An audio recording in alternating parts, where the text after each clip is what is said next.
What's up guys, Everything Apple Pro here, and with iOS 10 out for about a day now, a lot of people have installed it already and they're just underwhelmed. There isn't much that's changed in the looks department. But don't be fooled, Apple has changed so much underneath the hood, and they didn't really tell us about it at their event. So with this video, I want to show you 50 awesome secret and hidden features, changes in iOS 10 that Apple didn't really tell us about. And man, some of these are so cool. I think you guys will love them. Let's get to it. Installing iOS 10 will actually give you more storage back despite the fact that it has more features. So comparing it to iOS 9 right here, you can see there's about 1200 more megabytes in the total capacity of iOS 10. When using the back to app feature, it no longer covers your cellular data bar or your Wi-Fi bar over here. So you can go ahead and go back to whatever you're doing before without it interrupting your view right there. With a success, if you 3D touch on the settings icon, there's a new toggle to take you right to cellular data. It's nothing like putting it in here, but it is more helpful. So if you have a success on the control center, every icon down here has a 3D toggle. On the camera, you have your camera options. On the calculator, you can copy your last result. On the clock, you can set timers.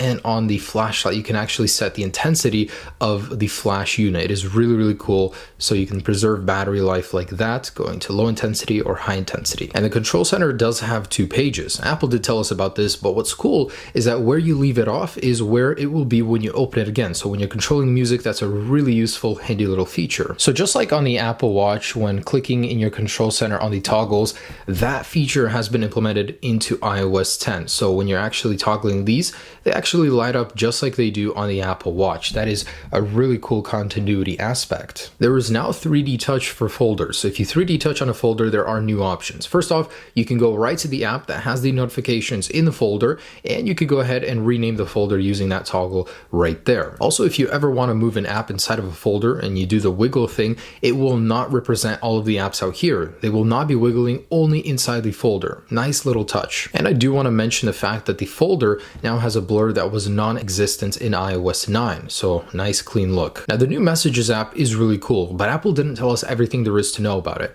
Built into the Messages application right here is a place where you can search the entire internet for GIFs or photos directly from within Messages. Super cool. Not only that, you can mark up, draw on photos on messages you're going to send someone. For example, right here. So Apple has some built-in little emoji stickers. If I go ahead and select this, plop it on a photo I sent to someone, that will be reflected right away on the other person's photo. Really neat feature. I mean, it's a great way to interact. Not only that, you can go ahead and hold on the photo and add, little sticker emojis like you like it or something, and it'll pop up right away on that one. Something I'm so happy Apple added, read receipts in iOS 10. So for individual people, you can disable read receipts within their contact page on the message. Super neat. Yes, Siri can do a lot of new things, but I noticed that Siri is already smarter as is. Search for movie theaters in Portland. Looking for movie theaters in Portland. Finding movie theaters in Portland. I found 11 theaters. Okay. So as you can see, Siri gave me 3 extra results she couldn't find in iOS 9. Typing in iOS 10 sounds a lot different, a bit strange than it does in iOS 9. So this is the standard, of course. This is the new one.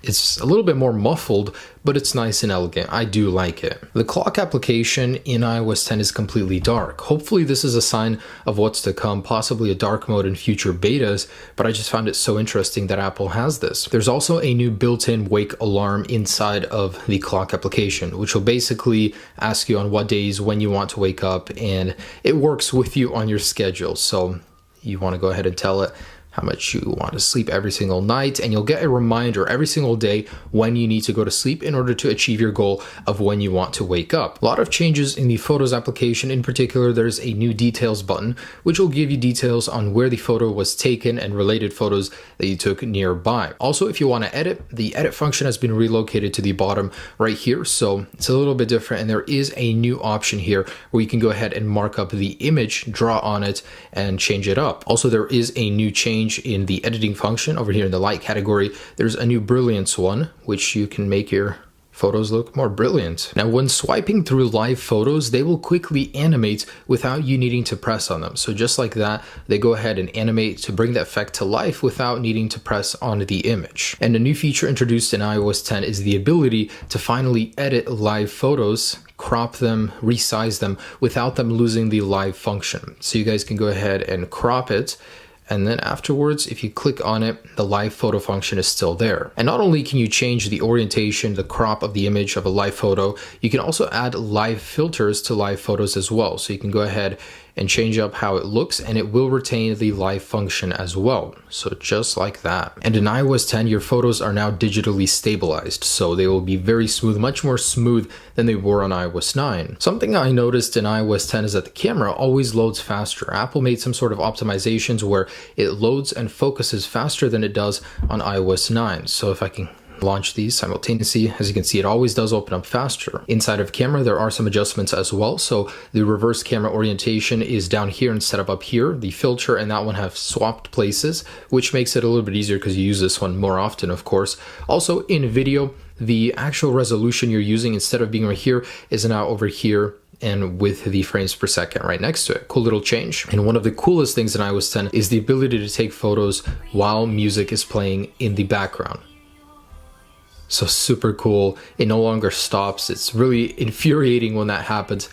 Now it's all working together. Also, the interface on iPads has changed, but better than that is the ability to zoom easily on the edge right here. So instead of having to pinch to zoom, you can easily do it just like that. Now in settings, in the music settings, there are new options. So you can go ahead and optimize storage by removing music you haven't played in a while temporarily. Also an option to sort songs by different things instead of just the albums. And there are a couple more options as well. Now, one of my biggest pet peeves with iOS 9 was how hard it was to clear all notifications. Now it's super simple. Just over here, it will clear everything out with one tap. Now, the way I'm going to say this is going to sound very strange, but if you're running iOS 10, you'll know what I'm talking about. The vibration when you put your device into silent mode is so much better. It's like a futuristic vibration. It feels really nice, takes advantage of that haptic engine inside of the iPhone, or Taptic engine. Apple has finally added inline video on iOS 10. So if you go ahead and minimize a video,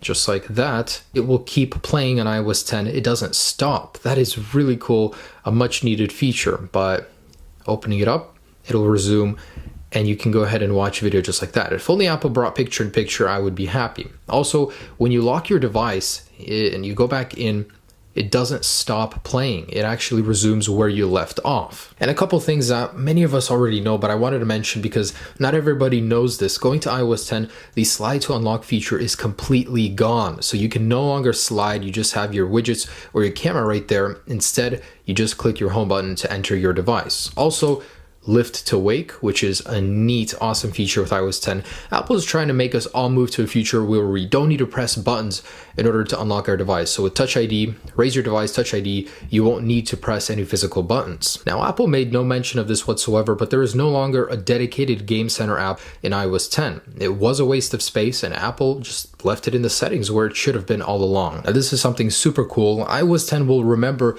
where you parked your car the moment you get out of your car. It works by Bluetooth audio. I believe when it becomes disconnected from your car, it automatically takes note of where that location was, and it will give you this prompt basically in Maps telling you with a pin where your car was last left. Also in iOS 10, the Maps feature is certainly much better. So you can go ahead and get panning directions when using the Maps. It's much more intuitive. It shows traffic directly in the Maps, lots of new colors, much easier to use, of course, with everything being down here instead of up here. So one-handed operation is better. This is a super cool, neat little touch. Whenever you zoom into a city, anywhere in particular, if you want to just check it out, your maps will provide you weather to that location right there in the bottom right. But we can take this even further, and if we go all the way to Beijing in particular, it will give us air quality over here as well. So if you live in a polluted area, Apple Maps will tell you what the air quality is currently outside. When getting directions in Maps, you can specifically instruct the maps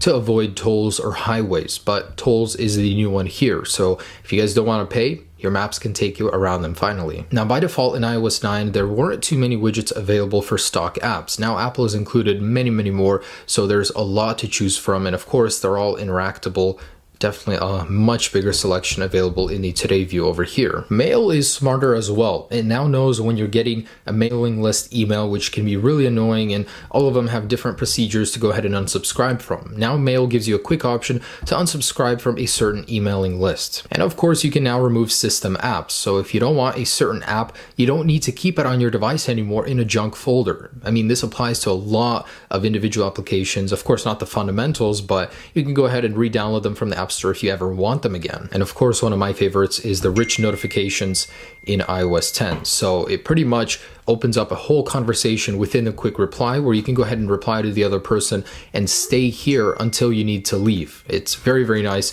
It's open to third parties, and this feature is coming to older devices as well. It's not exclusive to the newer ones. Small little touch, but you can open up an unlimited amount of tabs in iOS 10 over here instead of just 36 on iOS 9. It's certainly much more capable. In the App Store, the category tab is now back instead of just top charts. A little touch as well. A change I love in particular is the ability to turn your device off much faster than holding it on iOS 9. I think the prompt comes up twice as fast now. And when restarting your device, a very interesting touch on iOS 10 is that it jumps straight to your home screen if you don't have a password set. On iOS 9, you have to slide to unlock, but on iOS 10, it's just there, boom. And a very nice touch on iPad with iOS 10, if you actually rotate on the lock screen, the clock is off center, so it's not directly in the middle. Very elegant looking, almost Android-like. And guys, there you go. So this is just 50. I promise there is way more hidden features in iOS 10, and they're still being discovered every hour. So I will have another one of these videos up eventually, just as soon as I find 50 more, but I do hope you enjoyed these. iOS 10, it's great. It's not huge on the surface, but beneath, functionality-wise, there is a lot I'm loving. All right, guys, thanks so much for watching. Have a great day. If you want to install it, I have tutorials on that up there. Otherwise, stay tuned for the next video. Peace.